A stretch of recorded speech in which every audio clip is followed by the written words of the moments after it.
A irmã de papai, a irmã Conceição, falou que conversou com ele, né? E ela estava lá exatamente porque sabia, né, que a família de papai, os pais de papai toda era católica e tal, e papai não quis seguir, né? Ele era comunista, né, todo, ela conversando com ele, ela falou para minha mãe, falou com ele, ô José, aceita Deus, não sei o que. Aí ele deu, então, ele disse, aí disse que ele disse, minha irmã, eu estou muito cansado. Eu estou cansado demais, tá? E já você veio de tão longe para ficar comigo, tá? Seja feita a vontade de Deus, que você falou, seja feita a vontade de Deus, seja feita a vontade de Deus. Diz que ele disse isso para ela. Aí ele teve uma contração, aí faleceu.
ele frequentou a Universidade da Vida.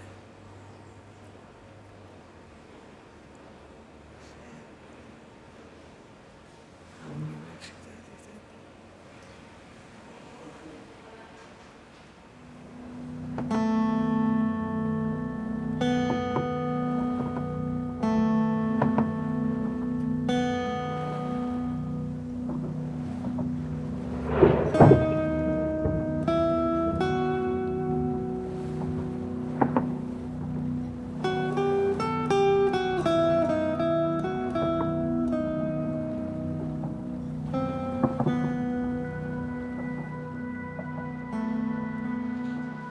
Ele foi estudar em Portugal.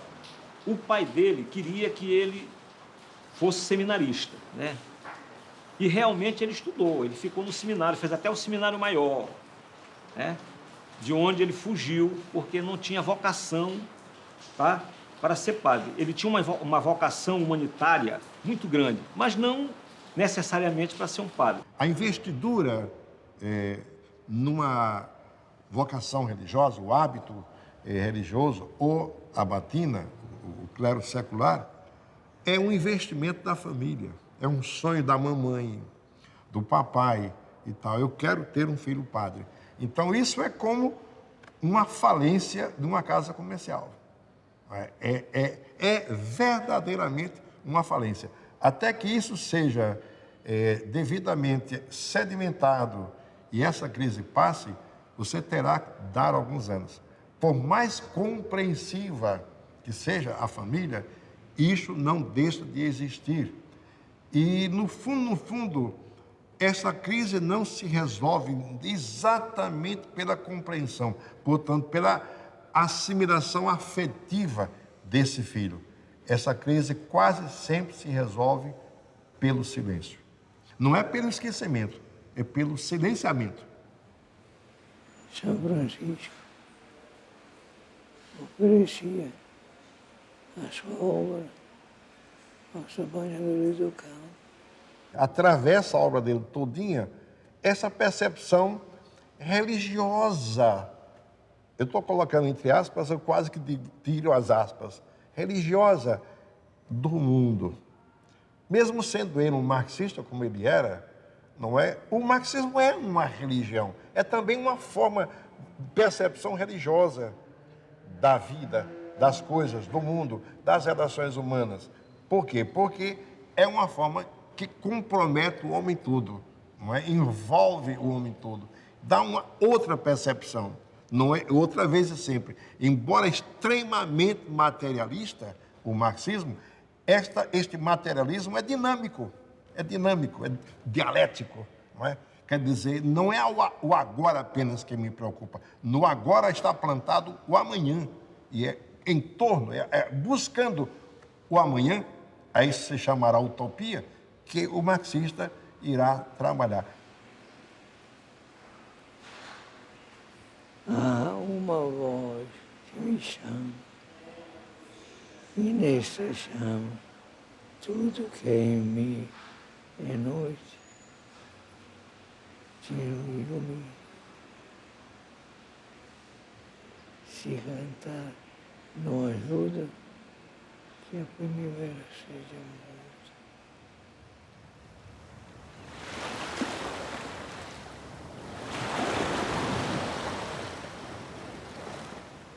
A percepção que eu tenho é que Tribuzzi era, em profundidade, viu, um socialista cristão, tá? Filosoficamente marxista-leninista, mas intimamente socialista cristão, tá? Porque o cristianismo foi uma inquietação permanente na vida de Tribuzzi, né? Ele se dissocia, digamos, racionalmente, né, do fundo cristão sob o qual ele nasce, né? Mas ninguém se demite de si mesmo. Eu creio que existe no fundo de Tribuzzi um socialista cristão em águas profundas.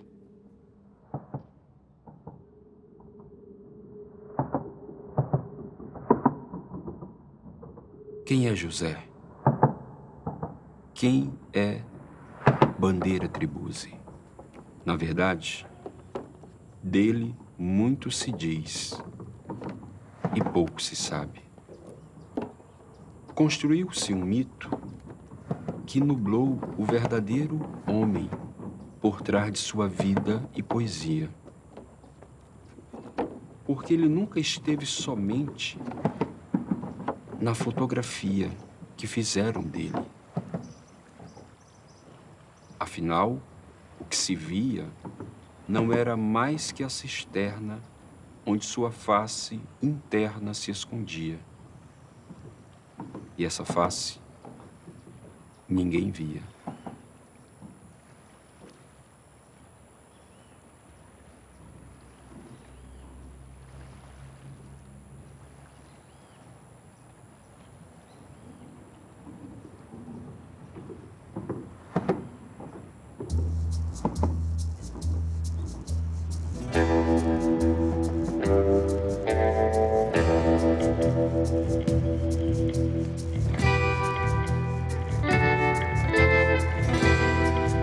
Pois é nela que me debruço, e sob ela passam as águas e o rio fica. Passo-me em águas e rio fico. E de repente é como se num espelho mágico, mágica lanterna, com as águas fossem transcorrendo as coisas, as pessoas, pedaços de mim e alheios. Coisas, pessoas, eu, eles havidos, mas estranhamente combinados, em outras formas de ser, sermos, pessoas, coisas, eu, eles.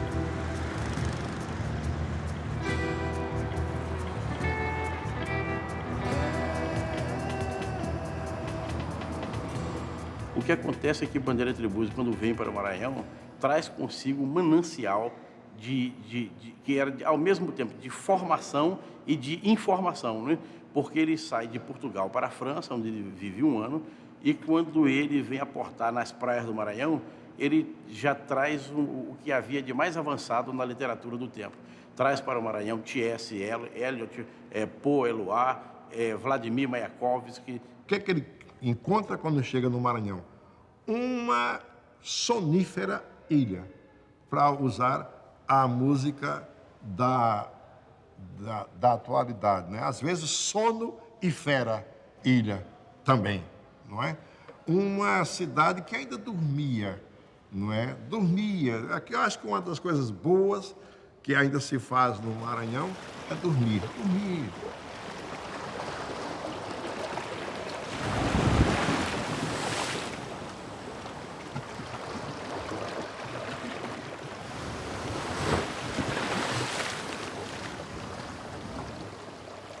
Quando ele retorna de Portugal, isso já em 1946, se eu não me engano, ele encontra um ambiente em São Luís no qual também existiam outros jovens escritores da geração dele, né? Inclusive o próprio Ferreira Goulart, que logo vai para o Rio de Janeiro, mas o Tribuzzi entra em contato com esse grupo e se integra ao famoso grupo da Novelaria Guanabara. Esse grupo era formado por mim, pelo Bandeira Tribuzzi, Luiz Carlos Belo Parga, Carlos Madeira,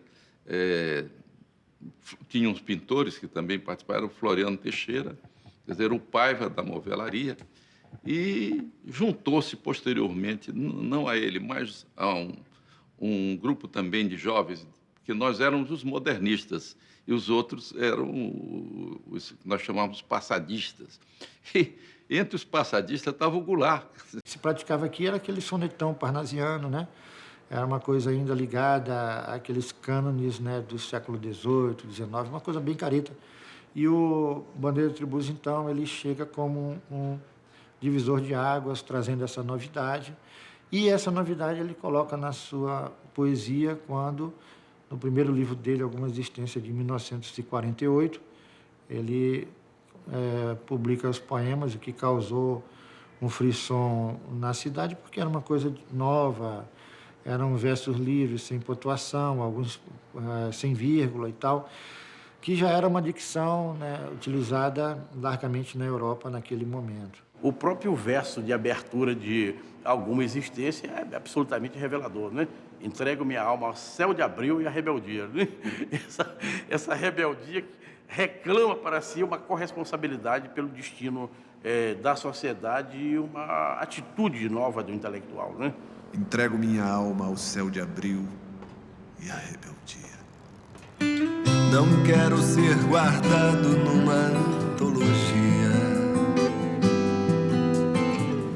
Ó, que Deus me guarde de ficar fechado numa antologia. Quero que meus versos teçam alegria e corram nas ruas como pão na vida. Que eles desabrochem na mão do meu filho em rosa de amor, aos ventos se abrindo. Não quero ser guardado numa antologia. Ó, que Deus me guarde de ficar fechado numa antologia. Quero que meus versos teçam alegria e corram nas ruas como pão na vida. Que eles desabrochem na mão do meu filho em rosa de amor. Eu vi o testemunho de Maria Tribuzzi, né? De que, de fato, a escolha do nome se deveu a um desejo de uma singularidade, porque os pseudônimos estavam... O que ela me dizia é que José Tribuzzi Pinheiro Gomes, né, tinha desistido do Pinheiro Gomes, uma série de contingências da vida, né, e tinha fixado no Tribuzzi, né, que era o nome da mãe, não é? Sobrenome da mãe. E escolheu Bandeira, de fato, em homenagem a Manuel Bandeira, com cuja poesia ele tinha uma grande afinidade, porque Bandeira, no dizer dela, o sensibilizava profundamente pela capacidade de tornar as coisas simples, né, portadoras de uma alta e universal voltagem quanto aos sentimentos, né, e que ele quis prestar uma homenagem a Manuel Bandeira, daí nasceu Bandeira Tribuzzi.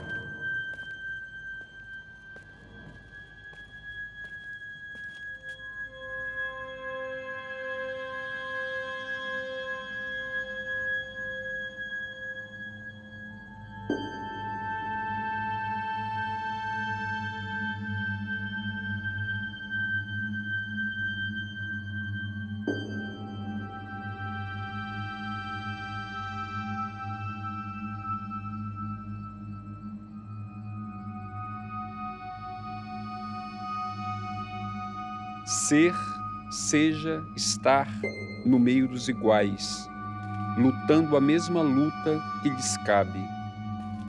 Esta ânsia, este pão, estes fatais caminhos entre lama, fruto e ave. A poesia de Tribuzzi flutua, né? Tem uma dimensão alada na poesia de Bandeira Tribuzzi que sempre foi parte da diferença, né, do seu canto em relação ao canto geral. Fica essa dimensão alada, comprometida com os valores mais altos. O canto de Bandeira Tribuzzi é um canto de libertação, é um canto voltado para uma dimensão que é múltipla, porque é íntima enquanto lírica, não é? E emancipatória enquanto social, né? E ele conseguiu congregar tudo isso numa dimensão poética só. Ele é lírico e social ao um só tempo, é íntimo e público ao um só tempo, né? E ancorou o seu canto nos valores mais altos, né, da emancipação humana.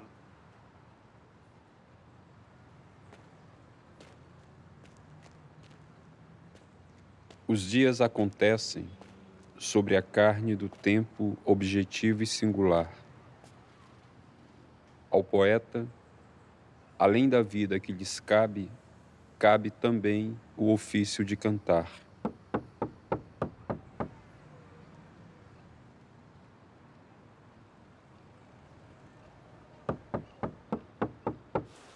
Depois do almoço, nos domingos e nos sábados, nós nos deliciávamos, ora com Dona Maria, né, tocando as músicas dela, ora com o papai, colocando o dedo no piano, parando e fazendo a partitura das músicas dele. E todas as músicas dele ele fez nesse piano.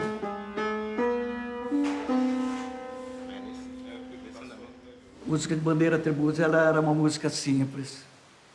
Não tinha esses acordes rebuscados, tocavam piano. Tinha muita canção e marcha-rancho. Marcha-rancho Ó Minha Cidade é uma marcha-rancho. Essa Tira a Máscara é uma marcha-rancho. Tire a máscara, que eu quero ver você igual. Essa máscara você já usa a vida inteira. Ao menos nesse carnaval, vê se você é verdadeira.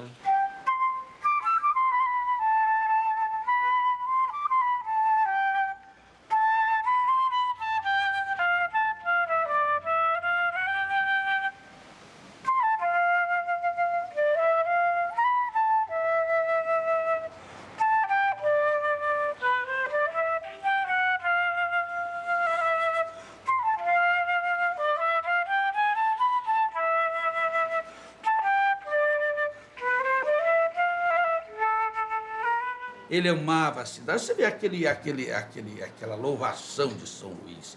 Aquilo é uma das coisas mais bonitas que se alguém escreveu sobre essa cidade e musicou. Quando ele fez louvação de São Luís, estava havendo um concurso de música no Maranhão. Aí nós botamos na cabeça dele, poeta, vamos escrever tal. Ele disse, não, isso não dá certo, eu não fiz música para entrar em festival. Mas terminou entrando e tinha 2 júris, o júri popular e o júri técnico. O júri popular, ele ganhou de goleada, né? Mas o júri técnico deu o primeiro lugar para uma música que ninguém sabe, ninguém lembra. Eu mesmo não lembro o nome da música.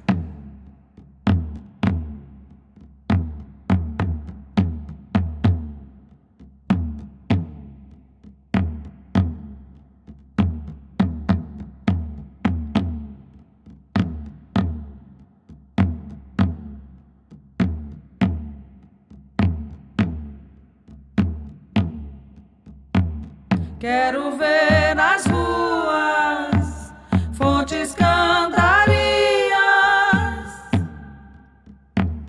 torres e mirantes, igrejais, sobrados, nas lentas ladeiras que sobem angústias, sonhos do futuro, glórias do passado. Esta é a cidade que Bandeira Tribuzzi cantou e por onde caminhou. Por onde caminhou?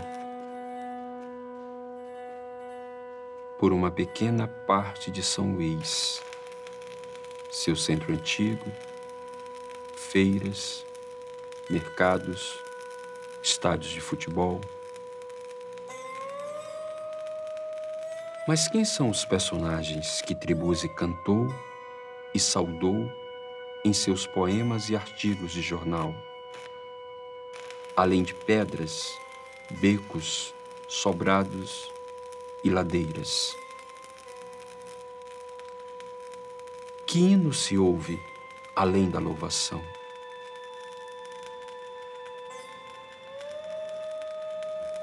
Tribuzzi disse não. E pagou um preço por isso. Em lugar de Deus no céu, o homem na terra.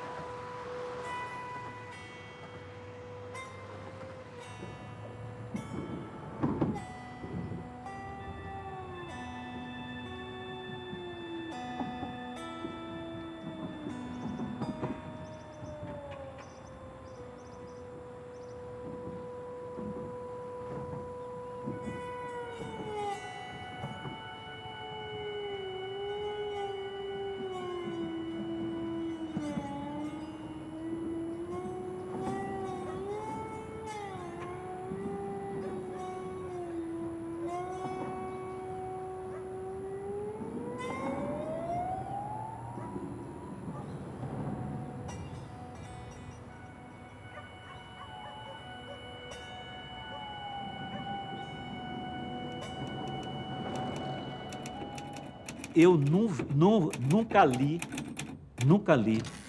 nada escrito por Bandeira Tribuzzi antes do Jornal do Povo. Então, para mim, o marco de Bandeira Tribuzzi na imprensa do Maranhão foi o Jornal do Povo. O Jornal do Povo era como assim um centro de pensamento, de discussão, e havia uma certa mística mesmo dos que trabalhavam no Jornal do Povo com a transformação da sociedade. Ele se vincula politicamente a Neiva Moreira, né? E acompanha essa resistência cívica à oligarquia no Maranhão, e ele, tanto quanto Neiva, imediatamente é vítima do golpe de Estado de 31 de março de 1964. Tribuzzi, em 64, dirigiu o Jornal do Povo e foi preso. O Jornal do Povo foi fechado pelo golpe militar, porque a redação foi presa. Os intelectuais daquela época que apoiavam o governo João Goulart foram presos. Primeira vez que nós fomos visitá-lo no quartel, nós chegamos lá, Maria Aragão estava sentada numa poltrona, Zé Mário conversando com o William Moreira Lima, e Bandeira Tribuzzi, que não estava lá, estava numa outra aula, numa outra sala, dando aula de português para os soldados, né? Naquela época, o direito de defesa não existia. O direito de ir e vir não tinha. Até aquele estado de pânico eu acho que era normal. Mas o que é impressionante é o que Tribuzzi não demonstrava. Pelo contrário, ele era o outro lado da moeda. Ele fazia era nos dar força para resistir esse medo do amanhã desconhecido. E aí ele pegou, me deu isso aqui de presente. Isso aqui foram as reflexões que eu fiz no quartel, para a família saber o que aconteceu comigo lá. Deixai que o homem, lobo do homem, pense que vai devorar o rebanho. Ele nem lhe sabe o tamanho. Deixai que os donos da herdade gozem sua prosperidade.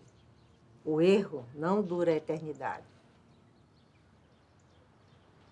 O que aqui nossa geração queria era melhores dias. Nós queríamos que uma sociedade mais justa, mais humana. Nós pregávamos contra o quê? A injustiça social. Nós queríamos a igualdade social. Queríamos um novo mundo, uma sociedade igualitária.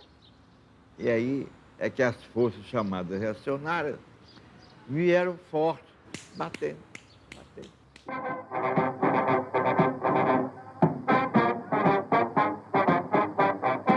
Quando Sarney chega ao poder no Maranhão, ele chega bafejado pela história do Maranhão Novo, né? Da mudança. Né? E a contradição de tudo isso é que Tribuzzi foi preso pelo golpe militar, se tornou maldito para os militares, né? Que vetaram, inclusive, o nome da ponte, tanto quanto puderam, né? Mas o regime militar já não tinha fôlego, né? Já não era o regime militar de 64 a 74, né? Ou estava exaurindo esse ciclo, né? E não pode fazer com que esse veto perdure, né? Mas o que se tem em perspectiva é que Sarney chega ao governo do Estado localmente com o discurso da mudança, com o discurso anti-oligárquico, com a promessa de construção de um Maranhão novo, né?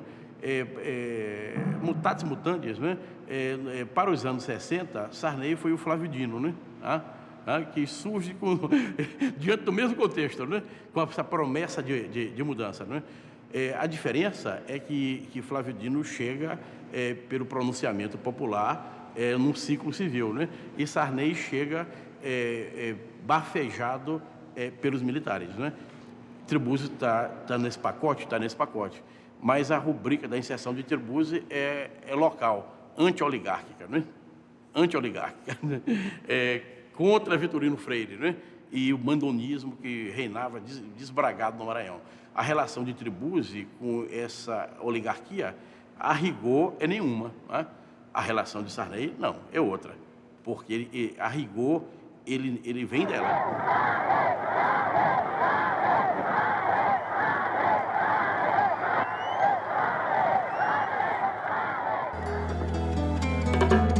Neste trem sigo dele, caminho rápido, vou passando, deflorada paisagem vai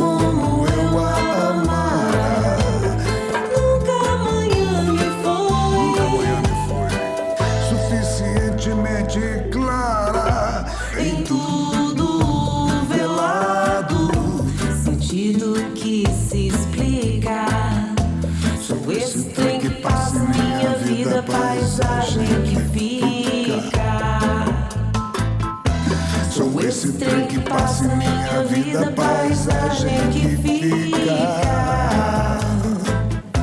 Sou esse trem que passa em minha vida, paisagem que fica.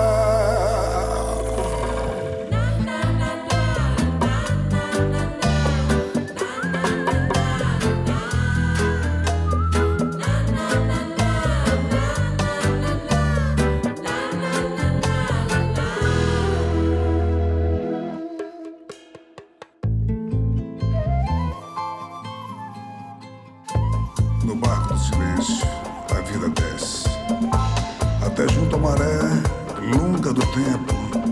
Canta o galo vadio e amanhece. A infância que inventei do que não lembro.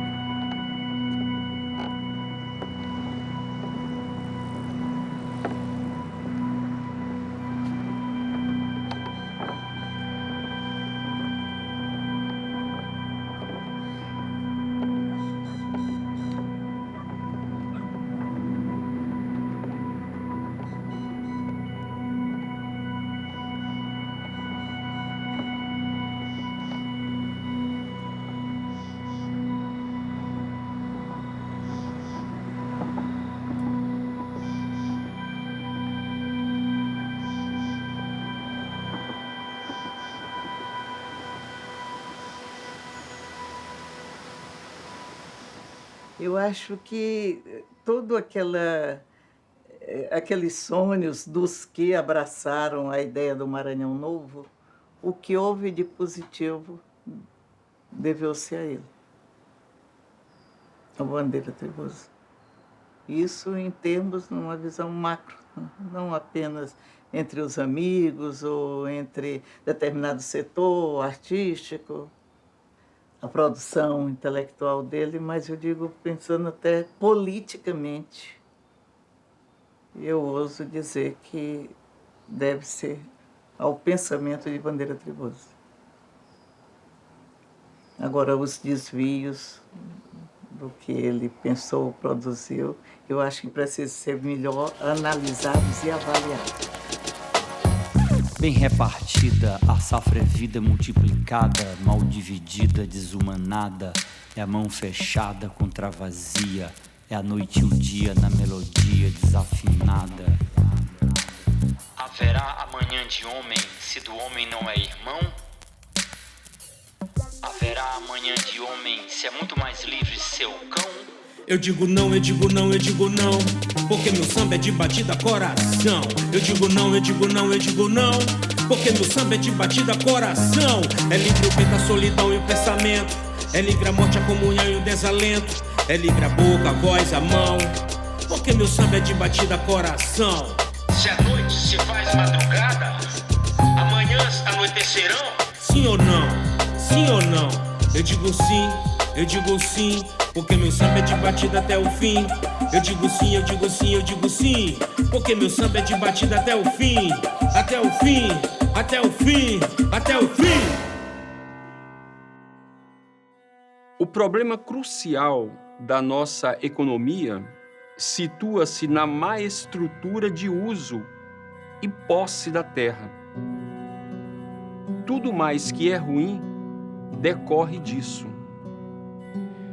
Se nós tivéssemos uma boa estrutura de posse, com uma força produtiva que representa cerca de 75% da população, e essa população pudesse trabalhar na terra com acesso ao crédito, sem ficar submetido ao processo de intervenções financeiras, com o acompanhamento técnico, então produziríamos modernizações objetivas, com o uso de equipamentos mecanizados adequados ao equilíbrio dos fatores capital, terra e trabalho. Parece até que nós estamos sendo governados por pessoas com conceitos coloniais, onde você tem um pequeno grupo de privilegiados e uma grande massa de escravos. E ele insistia muito na questão do povoamento, da distribuição de terras e tudo,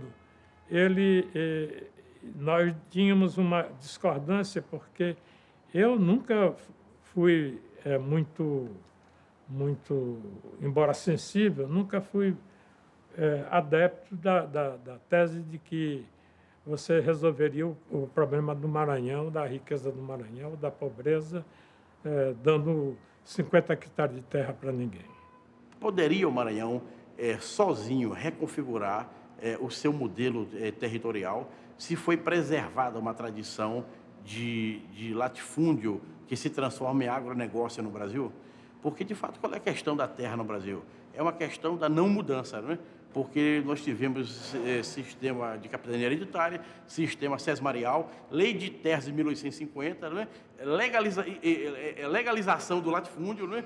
E transformação do latifúndio em agronegócio. Não é? Na década de 60, mais precisamente em 62, o GTDN, que era um grupo de trabalho e desenvolvimento do Nordeste, né, ele estabelece um programa de colonização onde o Maranhão passa a ser esse lugar que vai receber pequenos produtores vindo de outras partes do Nordeste.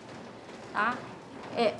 Notadamente na região do Pindaré, né, onde hoje seria Santa Luzia, Buriticupu, Bom Jesus das Selvas, vão se estabelecer alguns projetos de colonização para pequenos.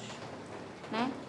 A lei, ela vai, então, na contramão desse projeto governamental federal, financiado pela SUDENE, que foi do GTDN. A lei, ela vai estabelecer e vai propiciar a aquisição de grandes extensões de terra por empresários nacionais e internacionais, para estabelecimento de projetos agropecuários modernizadores. Se tu perguntares para Sarney, ele vai te dizer não, ele fez a lei, mas quem executou foi Pedro Neiva.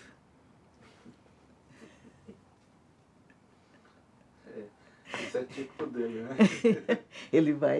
A lei que, na visão dele, talvez fosse necessária para tirar o Maranhão do atraso.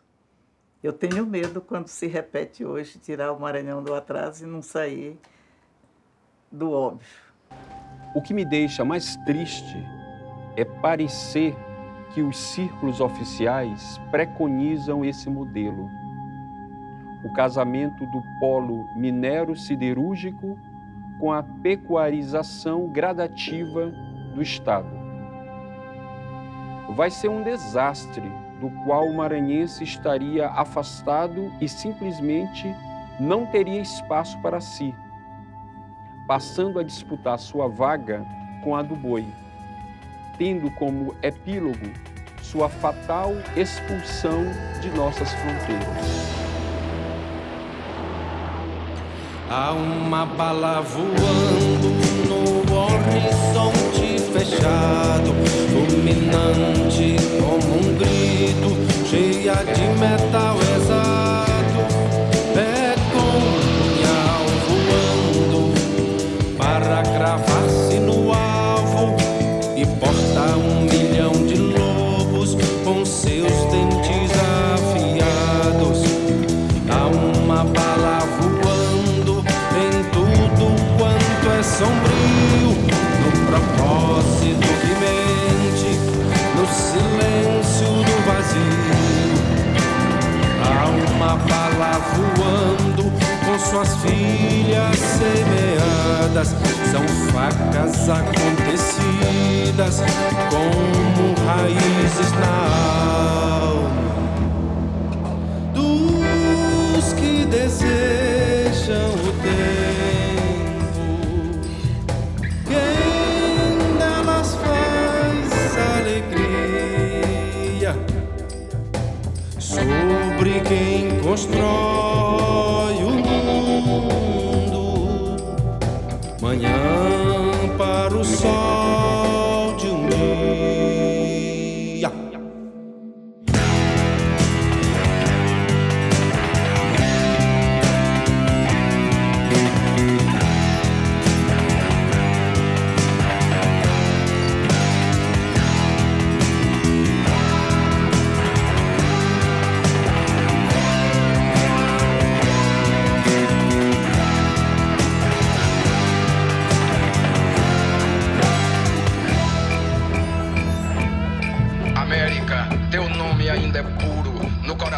dos homens que não vendem a vida nos balcões mercenários. Não creias, América, que possam silenciar os ritmos eternos ou negociar a alma nascida em liberdade. O pão não será simples promessa quando amanhã romper ruborizada sobre as torres dos campos de petróleo.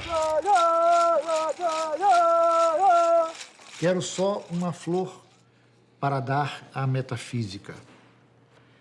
Quero só que o trigo surja até da pedra. Quero só que o poeta cante quando precisa. Quero só tudo, na verdade, escondida.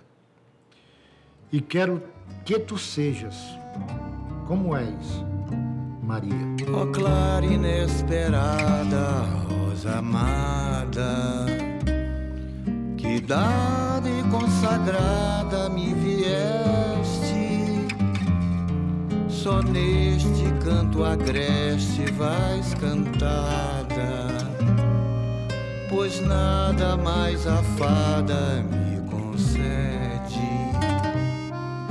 Porque tu és a pétala mais pura, porque tu és a mais rosa das rosas, porque tu és a graça mais formosa, ó rosa da manhã clara e segura. Maria Tribuzzi foi musa do Bandeira Tribuzzi e tem muitos poemas dele dedicados a ela. E acho que na obra poética dele, tanto essa conhecida como a inédita, a presença de Maria Tribuzzi está lá o tempo inteiro e há então esse reconhecimento à importância que essa mulher teve na vida dele, né? E ela sempre dizia, José, como ela se reportava a ele sempre dizia, José chegava e dizia, Maria, tu estás Maria de paz ou Maria de guerra? Ela tinha essas duas faces, né? Esse temperamento resistente, enfrentante, né? Era parte dela. Eu creio que isso foi muito relevante para Tribuzzi, porque ele foi um homem de luta que precisava de uma retaguarda que fosse, talvez, mais de compartilhamento dessa atitude, não é? Do que de crítica e de inventário, não é? De perdas e danos. Não é? Era um doce e, ao mesmo tempo, ela também conseguia ser um espinho, né, no pé de quem pisava. Para os inimigos, não se manda flores, não é? A não ser que sejam flores de pedra. Então, era a mulher com esse temperamento e com essa convicção, com essa capacidade de luta que deve ter sido estruturante para essa disposição de Tribuzzi continuar.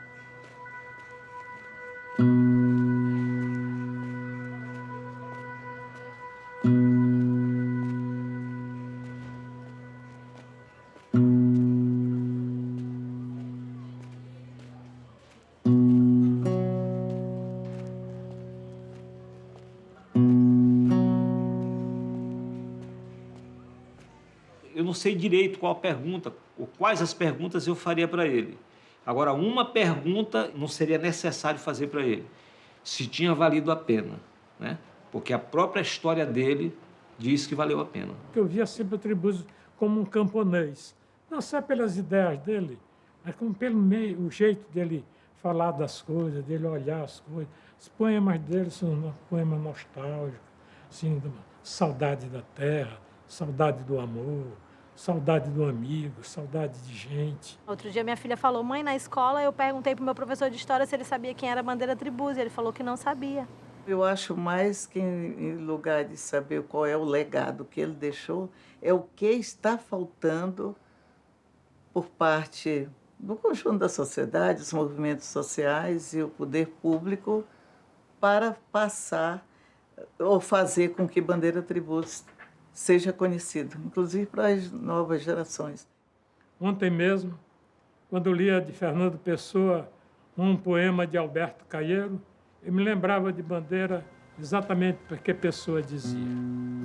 Que pena que eu tenho dele. Ele era um camponês que andava preso em liberdade pela cidade.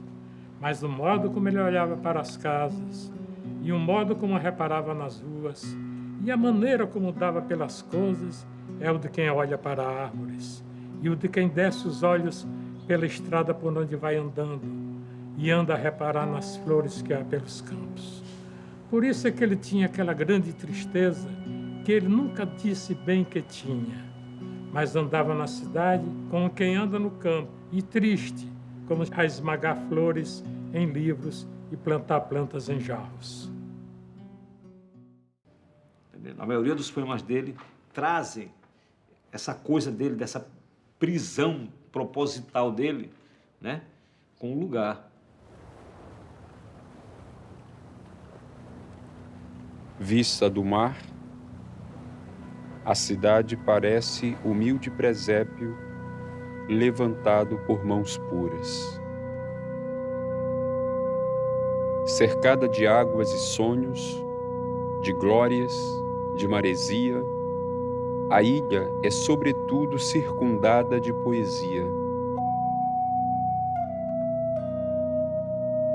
Cada ilha só sobrevive e afirma sua rebeldia se sabe alçar a pura asa da poesia. Esta imortal ilha maior, ilha grande como se dizia, há de viver enquanto for sua a poesia.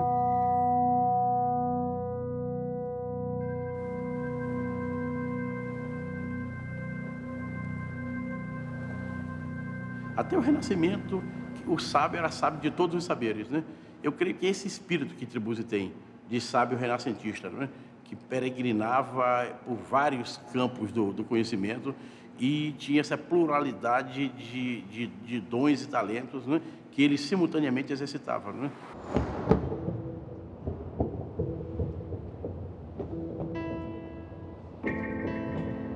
Cadê os pintores do meu país estranho? Cadê os pintores que não vêm pintar? Cadê? Cadê a cabeleira da terra crespa e densa, em sombra nos capins? Quede? Cadê os cantores do meu país estranho? Cadê os cantores que não vêm cantar? Cadê? Cadê o búzio dos aboios e mugidos na faina dos currais? O túrgido rugido dos felinos a estraçalhar bezerros? Quede? Cadê os sábios do meu país estranho? Cadê os sábios que não vêm sabiar? Cadê? Cadê a festa da natureza em sinfonia de seresta? Quede? Cadê os profetas do meu país estranho? Cadê? Por que não vêm profetizar? Cadê? Cadê o amanhã de verdes esperanças nas palmas e azuis nos olhos das lagoas? O chão grávido das safras? Quede?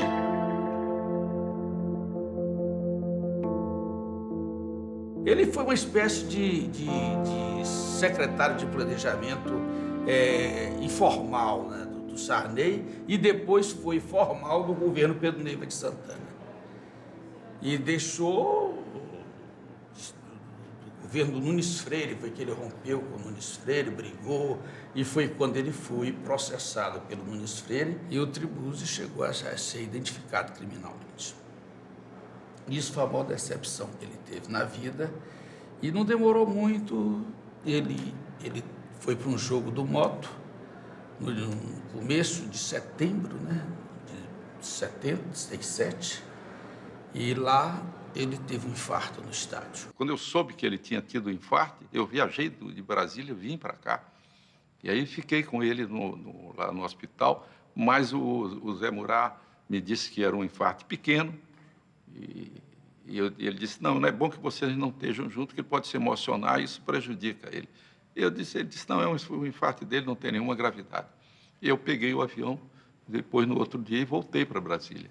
Quando eu chego em Brasília, de manhã, recebo a notícia de que o Tribuzzi estava muito mal. Eu peguei o avião de volta e quando cheguei aqui, o Tribuzzi já estava morto.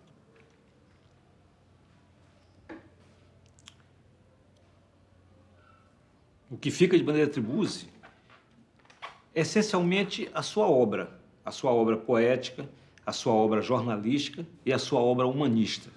O grande humanista que ele foi, que englobava todos esses outros itens, né? Foi um poeta que viveu para o seu povo, escreveu para o seu povo.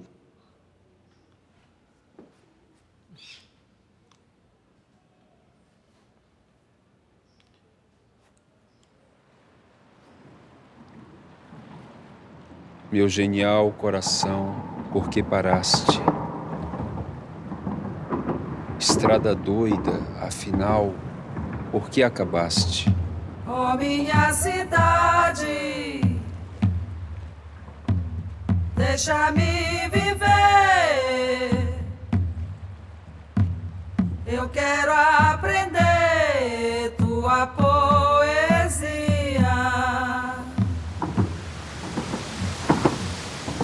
Vai, ave humana, sobre humana asa, tocar estrelas em tuas mãos sem fim. Vai colher rosas do novo jardim. O poema não morre, o amor não morre. Que tuas asas todo o espaço domem. O infinito maior é o próprio homem.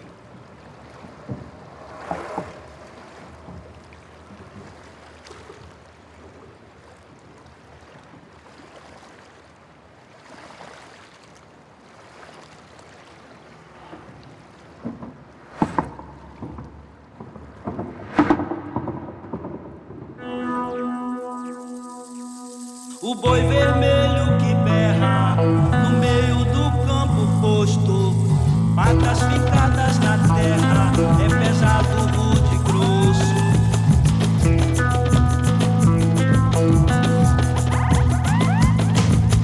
O do boi que rasga a tarde de meio a meio, é fria ponta de faca e poderoso rochedo.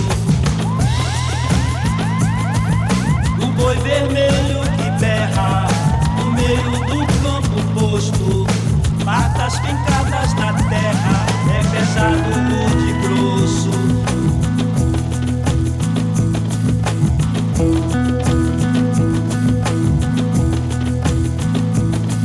E se próprio desenterra todo o pavor de seus cornos e suspende a cor parada da tarde, quente de sono.